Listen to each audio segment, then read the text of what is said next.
Best friends Matt and Phil are lifelong motor enthusiasts. These two northern engineers have taken their passion and made it their job. Trading in America, the boys bring bikes back to the UK and have a little fun along the way.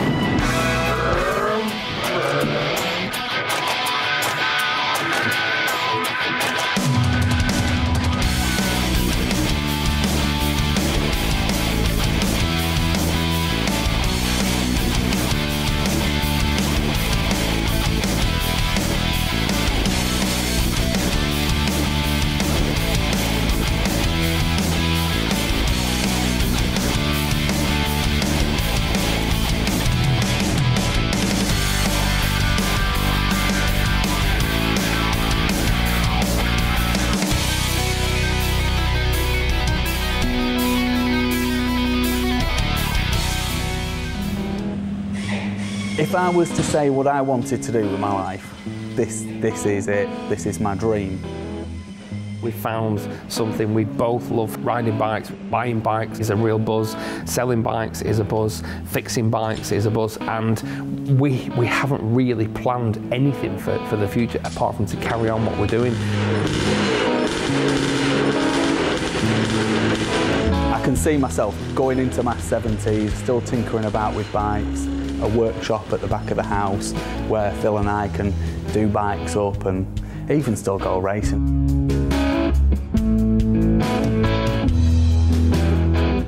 Matt and Phil sit down to plan their next trip to the USA. We're planning out this trip again, aren't we? It's our 4th trip this time. Do we know where we're going? Have we got? Not got a massive plan really. We're landing in LA. Have you got to pass out? I've got to pass out. Well, so long as it is a business trip and not a holiday, I've got to pass out. I've known Phil for about 10 years or something like that. He had a motorcycle business. I was racing motocross, and so I used to bring my bike in for him to fix. My wife rides as well. One weekend she wanted to go out riding. I was racing that weekend, so I rang Phil up and I asked him if he'd take her out trail riding. You don't have to tell her everything that you're doing. I'll have to see about that. No, I can't lie to her, that's the thing. That's the thing. I'm a bike salesman. Don't ever trust me. No, bike salesmen are totally trustworthy. They're not. They are. They're bad people. It's like used car salesmen. Matthew and I just hit it off, laughing, joking, taking the mickey out of each other. Just like a natural friendship sort of thing. Right, you've got the tickets booked? Yeah, we've got the tickets booked. Will we flying direct this time, or are we going to Amsterdam first? I haven't told her about that bit. You haven't told her about the Amsterdam trip that's involved in it that we have to. Okay. Phil and myself set up the company 2.5 years ago to do suspension tuning for motorbikes. When we went on the suspension tuning course, that was in LA, my missus had said, go for 2 weeks instead of 1 and have a week as a holiday. Me and Phil had different ideas, so what we did is rented a car, took a load of cash with us and went round buying bikes and cars. It's kind of grown since then, really. Matthew and I had a business idea about buying bikes and bringing them back here, and there were lots and lots of bikes exported to America over many, many, many years. I have done a bit of research here onto some of the bikes that possibly we're going to You've done research? I actually sat down and done some research, some bit of cutting and pasting. This is like the first time in your life? Yeah.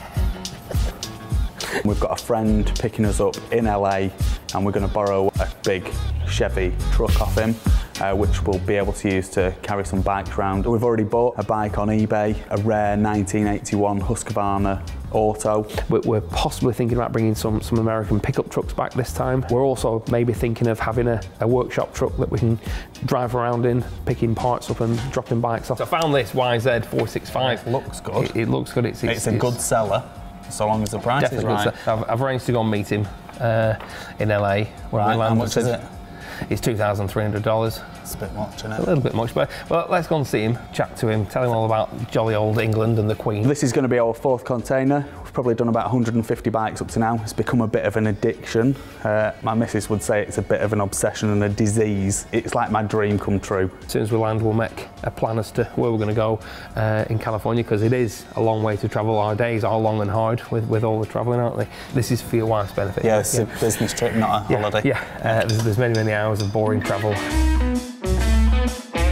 The next day, Matt and Phil set off on their journey to America, having a drink to steady their nerves along the way. The boys bust straight to private seller Mark, hoping to bring home a 1970s Husqvarna. Hello. Hi, man. Yeah, good, is it, Mark? Yeah, Mark. How you doing, man? Matt? Nice to meet you. How are you? We brought the weather with us. Yeah, a little rainy here in California. Yeah. We usually don't get that much rain. No. Oh man, is this the bike? Check that out. Yep. This is amazing. This was my dad's original Husqvarna from new. Wow. Wow. And the Husqvarna helmet, dude. Look Yeah. at that, the Moto 3. He bought that. That is when he really got cool. The bike as well. I collect helmets and still ride motocross bikes. Right. This bike right here, I rode with my father when I was a little boy, and it's been parked in the barn since probably about 10 years now. Wow. And the plan was to restore it, but he got sick and passed away, so Oh, sorry about now that. we're gonna just sell the bike, let Yeah. somebody else restore it. Well, that's what we do. We're gonna, Yeah. if we buy this bike today, we take it back to the UK, strip it all down. We leave the tanks exactly as they are. We love the tanks just like this. The patina with the age. Maybe recover the seat, new plastics, back and front. Powder coat the frame. This one is asking 2,500, 2,500. Fine, our man. best offer. Yeah. We'd probably do this bike up and we'd probably even race it. Yeah, that would be good. I would like to see it go somewhere where it's gonna be appreciated. Yeah. I can't say that we'll do any good racing it, but Oh, that's fine. Oh, as long as you have fun. Yeah. Having fun. Yeah, having fun. Yeah. I see you got lots of helmets kicking around, man. yeah. Yeah. Helmets, wow. Yeah, a lot of motocross helmets I've been collecting for about 25 years now. Wow. Wow. This one's so cool. Look at that, Matthew. Yeah. It's like a Rossman's Simpson. racing one. Or This one's still in the box. Yeah. Oh man, look at that. That is really And cool. it's only $1. Yeah. I buy that for that for $1. That was a Yeah. good deal. Yeah. Can we get that a bit Yeah. cheaper than that? Maybe 75 cents.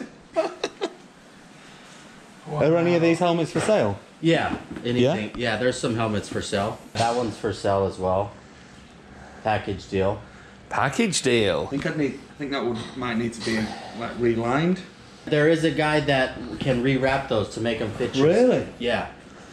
He's from the Long Beach swap meet. Oh right. Yeah, Primo Helmet Designs. Yeah. Okay. So if we're talking this bike, the blue Moto 3, and the new Simpson helmet, what Okay. kind of number do you think? Since you guys are gonna be restoring it, and it's going to a good home, how about 1,500? 1,500. Could we get it closer to 1,000? Matthew, you just cut his legs off. He's going to feed his children. Have you got kids? No kids. Oh, Oh, that's all right then. Yeah. That's all right then. Right. So- 800 then. Okay, no. Yeah, we can do 1,000. Yeah? And hopefully more business in the future. Yeah. Cool, man. Good man. Absolutely good brilliant. Cool, man. Thank you very much. Good. Yeah. Having secured some extra items from Mark, Matt and Phil head to vintage helmet restoration expert Primo. Hey man, how you doing? Good. Primo? Yeah. Got Matt? the helmets. Wow. Look at this. Look at this. We have a lot of vintage helmets here. A lot of vintage helmets, yeah. And you guys They're have just some everywhere. Really Yeah, we have cool. some too. We got this one that we just got off a guy we bought a bike from. It was his dad's helmet, and the Husqvarna sticker on the top, which we really liked. Yeah. And then that one is a similar colour, Twins. same helmet. Yeah, Twins. twins. Yeah.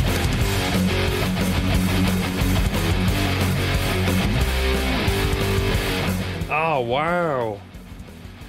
Blue and red. Yeah, Yeah. looks Like that. good. Yeah. The whole thing in it? Yeah. Okay. And maybe I have the sensor in that. You want this? The checkered one around the sides. And then that just in the centre. Okay. I think. Yeah, I'm gonna have mine the opposite way around. You're always said. That's awesome. Thank you. Thank you.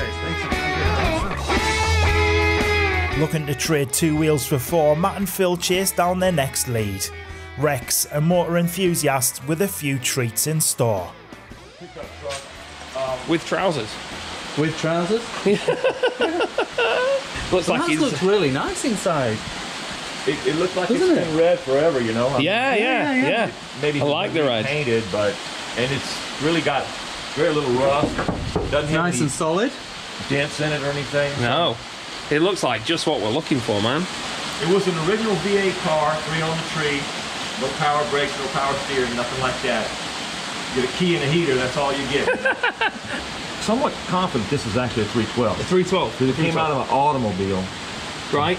and it's got a automatic transmission, but it's Right. it's the original old cast iron. The bell housing is cast iron. Right. Not aluminium. The whole body of the tranny is cast iron. Really? It's a 3-speed tranny, 3-speed automatic. That's all we need, really. All we need, yeah. What kind of money are you looking on that truck then? Well, I'd probably like to get about 4,500, 45. 4,500. But you know, hey, it's gotta move on. Let's see what else you've got, and then maybe we can see what we can do. Is that a 250 or a It's actually 400? 400, YZ 400, 1977. A YZ? YZ. Not a YZ. YZ, I'm sorry. These little tailpipes are very desirable, and they kind of go away, you know, so I had to put something on it. So Okay. I had to make this up real quick, and then I had to put a... Oh look, Quality it's quality race fabrication. tech. Yeah. What sort of money do you think for an old girl like this then? What were you thinking? Well, I'd like to get maybe most of the 1,000. Right. Okay. $1,000. But I'm not hard and fast on that, because I think if I was to keep it, I would put a new piston and ring in it, just Right. because it's been run a while. Yeah. you know. We're restoring one of these at the moment. We're halfway through. We've just done an engine build on it, and we're just about to put the rest of it back together. So we quite like these 400s. Yeah, they're a good bike, good strong pulling bike, especially when they're more rotund. The more rotund gentlemen. You're becoming more rotund in America. I am. Yeah. And you know, the sad part of all this, I found out over the years that Yamaha took all of their motocross factory bikes, without exception. They crushed every one of them at the end of the years. If you can find a true vintage Yamaha factory race bike, you're very lucky. Wow. Where are we going to be, Rex? Where are we going to be with these prices? Come on, man. You got to help us. We got a long way to take them home. Yeah. I'm at 3. You're at 4. You were at 4. You mean anything? So we're talking 35? I'll do 35 if you'll do 35. And Jack's funny? Fair enough. Nice man. Come Fair on. enough. He's coming home. Ford Motor Company, back to England. Yeah. Back in England, Matt and Phil wait for their container full of automotive treats to arrive. We're just waiting for the container to turn up. We've got a pickup on the back of the container, which we can't unload here. The Yamaha's on this container, so we don't know exactly where on the container it's going to be, and we're hoping it's been loaded nicely. I'm really looking forward to getting the Triumph Trident off, and the old pickup truck that we bought from Rex. That's I can't wait to see that again as well. That's a pretty cool old truck. See as well.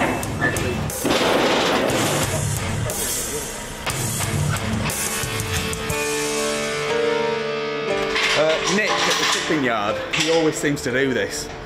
Just makes it as difficult to get in as possible. So I'm going to have to squeeze in, and then I'm going to have to drive it down here. If the brakes fail, I'm going to try and miss the wall, but potentially she could have a bit more damage to her.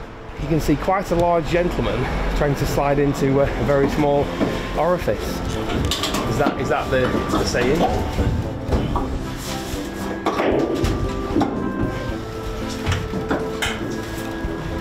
What about if I back the van up and just put the straight bar on the van?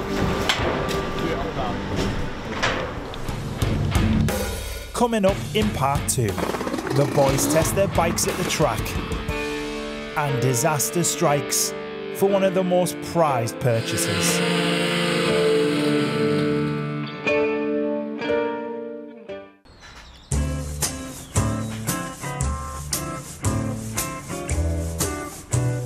So we had to push the truck out, and then I had to climb in from the passenger side, and then the back wheel of the truck was catching on the top of the ramp, so it had to go back, and then it had to be manoeuvred down to come straight down the ramp. And as it started going, and they said, you're on your own now, and the brakes weren't working and the steering wasn't really working either. The wall was coming up quite fast. Anyway, eventually it did turn a little bit and did just kind of roll to a halt. So yeah, I feel as though I've had my workout this morning. My heart rate's been up. All good. So we get 3 hours to unload, and we've just all of the hard work is to come. And we've just used an hour getting one pickup out the back, so it's not good.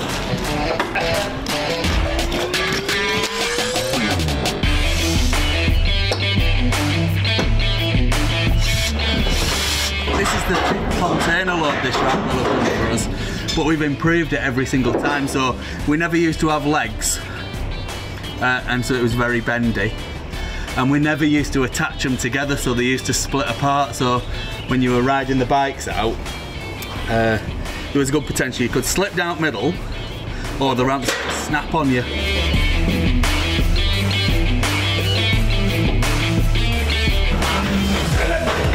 Cheers, man. Right, are you doing the noises? Because sometimes you do the noises, don't you? When you're ready.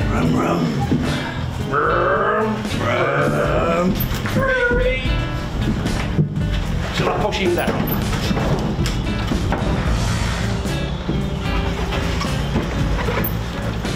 Number 1 off the board. We're taking a chance on the brakes with these things going down this ramp. They've not been used for 3 or 4 months at least, and then they've been stood beforehand. But at least it's Matthew's van that's down there to crash into and not mine. So I do feel a little bit warm inside about that it's me that's not going to suffer. It usually is.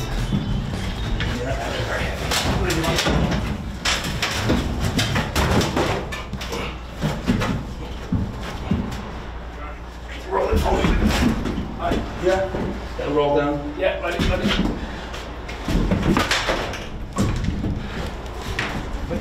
It isn't all glamorous fun and games in this job. Sometimes we've actually got to work for a living. This particular bike that we brought back here, this was in the California wildfires.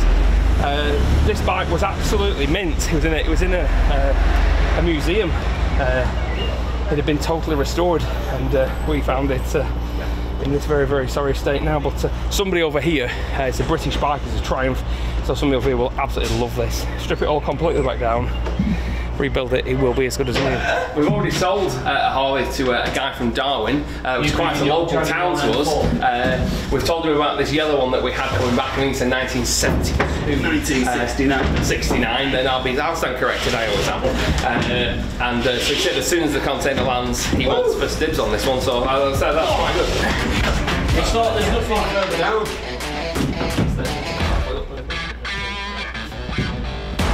It's going to come down, you ready? It's coming down. It's not because it's backing up, it's because it's overloaded. It can only carry a ton, and bike only weighs 100 kilos. And a baby orca on there, isn't there?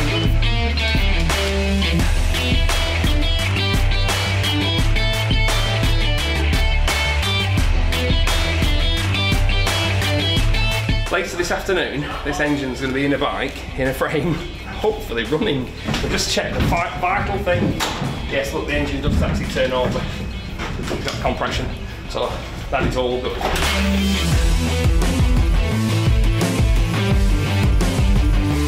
Underneath here, the CX500 Turbo is an extremely rare bike in this country. They did a 500, not CX500, which was normally aspirated. Which were couriers bikes, they weren't very exciting and so on and so forth. But anything that's turbocharged is always of interest. And this one we think is particularly clean, very, very original paint and everything on it. So we're hoping a collector will latch onto that one. End off my finger. Only nearly Yamaha YZ400 we're after. that we bought off Rex. She looks good, we've not seen her for a while.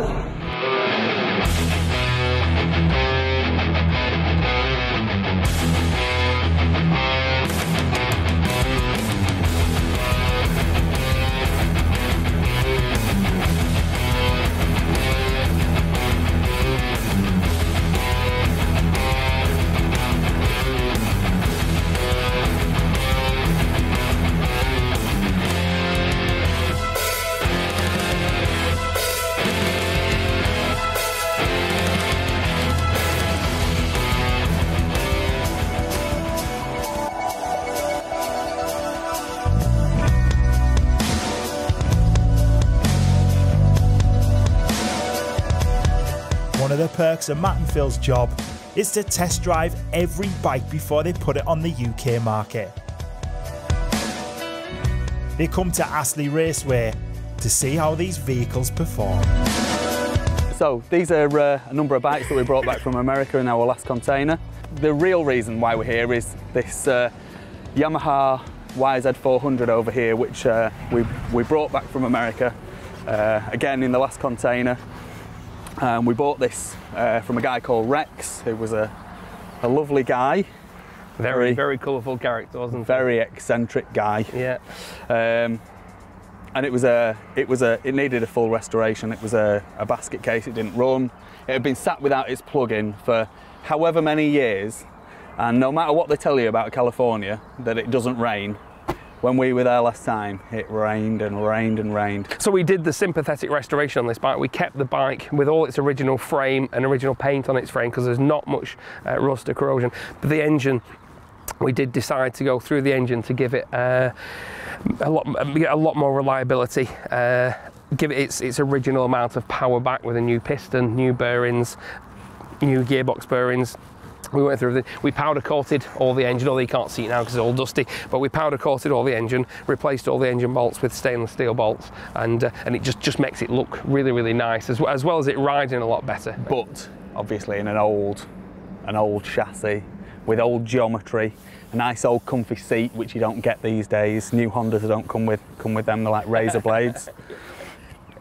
And with its original paint, which is the original factory paint, which we think is very important. And lots of our customers think is really important as well. They like having the original wheels, the original drum brakes, all the things that they had. A lot of our customers say to us that they'd rather look at this as an investment rather than the numbers on a bank statement that don't increase in value. This engine is a two-stroke engine, so it goes up and down twice to produce one power stroke. The early way of doing it was where the carburetor goes in, straight into the crankcase, down at the bottom and comes up to the top. The fuel and air goes straight in, it sucks it straight in instantly, compress it together, sparks it, and it's a huge bang and bump it goes. The slightly more modern bikes with the Husqvarnas that we just talked about, they've got things inside them called reed valves. And the reeds monitor the air and the fuel going in a lot better, and so it apportions it a lot nicer through the rev range, where this thing, you open the throttle and it just goes, it pulls your arms out of its sockets. As the piston goes up, the crankcase pressure drops and it draws the fuel and air in, and then as the piston comes back down, it then pushes it out a little bit. So riding this bike, you've really got to have hairs on your chest. It's definitely not for the faint-hearted to ride this bike, and to ride it at any speed. So am I about ready to go and test this bike then? I'm not far off ready to test this bike. What do you mean? How dare you? I'm testing How it. bloody dare you say that you're riding it first? I've put loads of work into this, man. I'm fatter than you. And that means you're going to crash it, have you? It means I've got a softer landing. Go on then, if you're going to ride it first, go on, crack on, put your arms up. Whoa, what are you doing? I'm going to go and test it. No. Oh. Bell Moto 3. Oh, the Primo. The Primo Moto 3.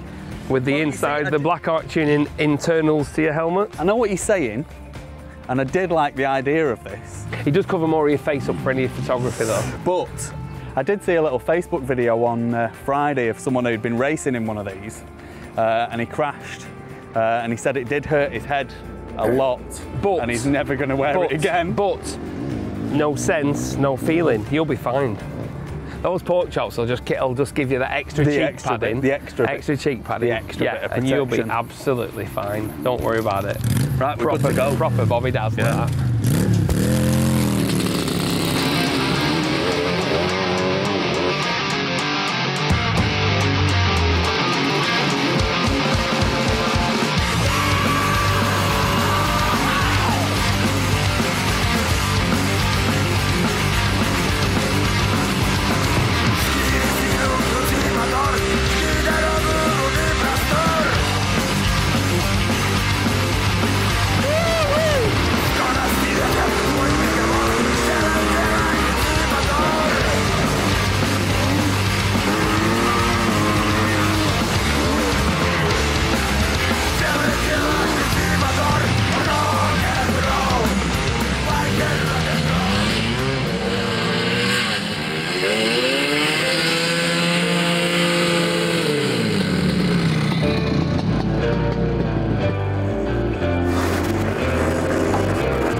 It revved full on, but now I managed to stop it, but now it's making that horrible noise.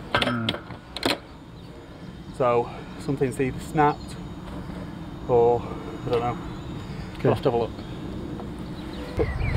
Right, can I just say, I told you so.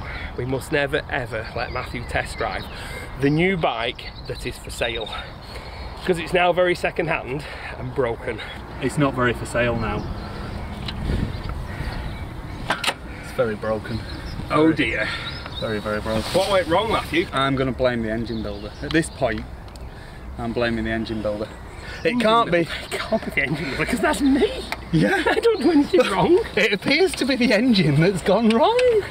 Holy cow. Oh. The problem is, the Yamaha that I requested to test ride, that Phil said I was going to break, basically I broke it. Coming into a corner and it just started revving really hard, so I stopped, managed to get the bike to stop, and then when I tried to kick it over there was a horrible noise coming from the engine. If I kick this,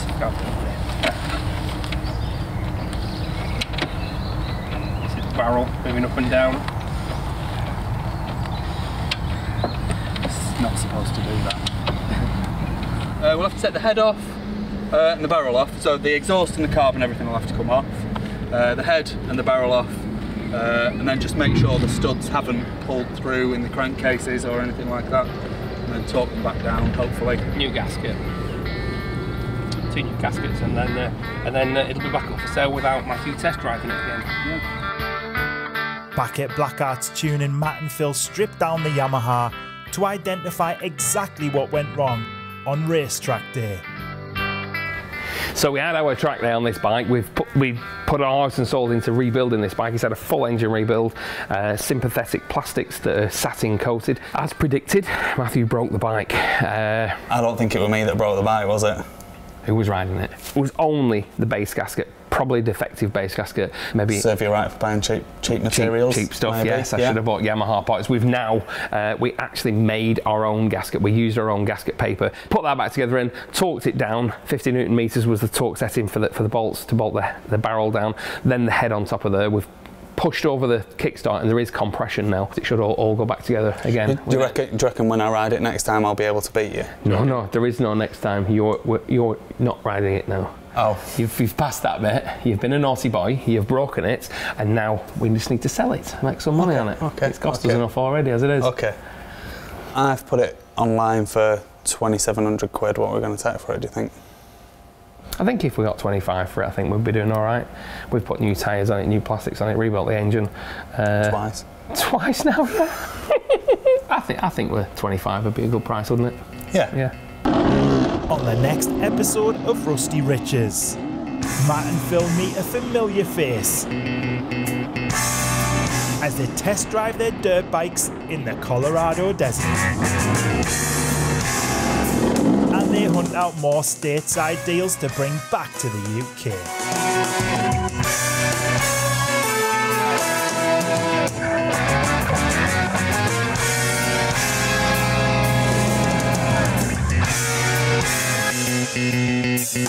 Bye.